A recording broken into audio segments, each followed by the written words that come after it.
All right. So I had trouble with my microphone on the first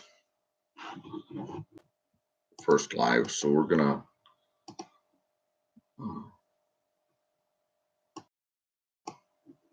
redo it this morning. So I apologize. So, let's see if anybody shows up here. So my Thursday morning live, I wanted to do this morning because of the holiday. And I wanted to go through some of the equipment that you're going to need that I think is a basic necessity for doing diagnostics work.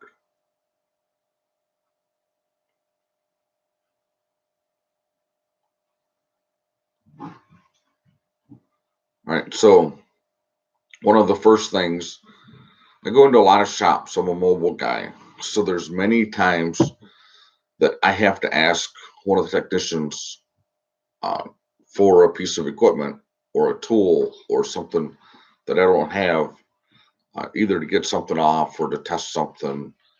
And I didn't used to carry all of the basic test equipment because I just figured everybody had their own test equipment. So I started carrying some of my basic test equipment, and I think that I wanted to go over 4 things this morning that I think is crucial to doing diagnostics work. Hello, whoever just showed up. So I wanted to go over the equipment that I think is what you need to do any kind of diagnostics work. So one of the first things I run into is I'll get into a shop and I'll need something. Technician can't find it for me. This is what I need. Looks like a fancy piece of equipment, doesn't it? A test light. Yes, this has to be part of your day-to-day diagnostics equipment.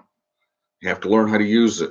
We're going to spend some time. I'm going to do a video on using a test light. Probably going to do it next Thursday. So you have to learn how to use it. That's a cheap version. That's a Harbor Freight test light. Why do I use cheap test lights? Because I'm a mobile guy and I tend to leave them behind. So it's one of those things that doesn't always get picked up when I'm done. I've got 2 different versions of test light. I've got another one with a longer probe on it. And it's got the spirally cord.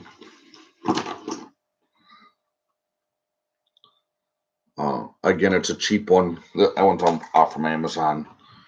I don't like digital test lights. If you've watched any of my videos, you probably know that. I have 3 power probes in the car also, but I don't use them as test lights. So there's a difference. A test light has its place, and in my opinion, is the most powerful tool in your toolbox for doing diagnostics work. The other thing you need is a meter. Not just any meter, a meter with amps on it. This one's a power probe version of a meter. You can tell that it's been heavily used. And actually the amp doesn't work on this one anymore. So we're replacing it with a new meter. I have another meter that does not have amps on it. You don't need 2 meters. I use this one a lot too. The amperage, I'm in a lot of shops that they're doing draws. They're trying to figure out why a battery goes dead overnight. And it amazes me at the number of those shops that the technicians don't have a meter with an amp setting on it. So there's the test light is your first piece of equipment. The meter, a quality meter with an amp setting on it. I don't care what brand it is. A quality meter with an amperage setting on it. I've got my preferences. That's not what this discussion is about this morning. The third thing I think you need is a scope. And I don't care what brand it is. I don't care how many channels it is. You need a scope in your shop.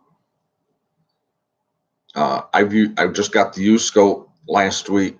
That makes 3 scopes I've got in my car, and I've got a small car.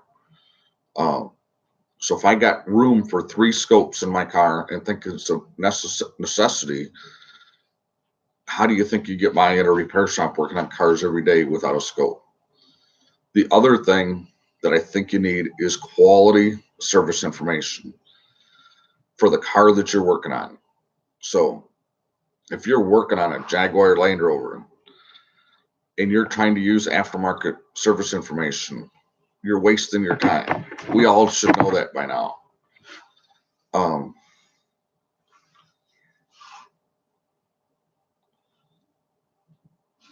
So go to Jaguar Land Rover and buy the OE service information. If you're going to work on those cars, buy the OE service information.